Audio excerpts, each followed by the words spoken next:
Good everyone. So recently one of the Swordcraft guys was talking about ordering some sounding horns from a place in Australia. A couple of guys were interested in it. I thought it was a pretty cool idea too.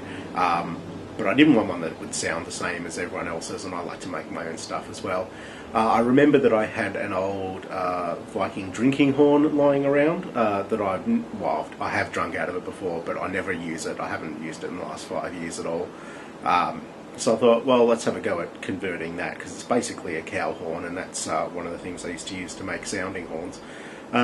So this is the final result. The horn used to be, I don't know, probably about that much longer when it was a drinking horn.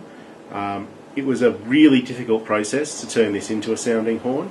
In the end, I wish I'd just jumped in on their order and grabbed one as well, because this was heaps of effort.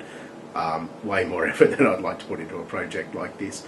I've added some cord here just as a couple of loops, so we can put that on a belt so someone can wear that around their neck. And I've just engraved a bit of leather there with a little Chaos Star. Leather engraving is something I'm just getting into now, so it's nothing particularly special, only a couple of little details on there. Nothing particularly good, the lines aren't very good. But it does work, which is good.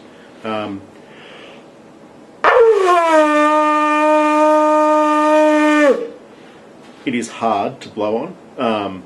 You've got to put a lot of effort into it, but it does make an okay sound. I haven't practiced much with it yet. I reckon I can probably get a better sound than that out of it. Basically, the way you make it is cut the end off the horn. Now, the important thing is to figure out just how far the end of the horns are solid bone, as opposed to the hollow part, which is it's all full of flesh and that sort of thing. Now, this was already hollowed out because it had been made into a drinking horn already.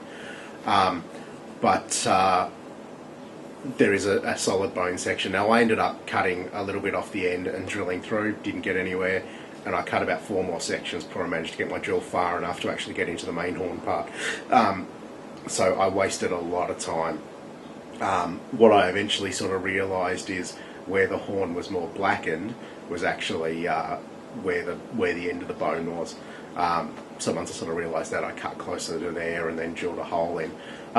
What I've done is shape the mouthpiece so there's a single drill hole there that goes into the main body, and I've just sort of rounded off inside here so you can actually get your lips just in here, and I've smoothed off this edge as well so it's not sharp at all. So you can actually get your lips in fairly well and blow through, so you get a reasonable amount of air through in here. It focuses it down through that hole, and then it comes out into the horn, which amplifies it, of course. So it works fairly well. I haven't actually taken it outside and blown it to see sort of how loud it is out in the wild. But I'm pretty happy with how it's come out. Again, more effort than I'd want to go to, and for the 20 bucks it costs to just buy one, I'll recommend just buying one if you want one. But horn, it's done. It looks kind of cool. I like my little loops. I like my little leather thing. Yeah, awesome. We'll give it a go on Sunday and see how it works in the game.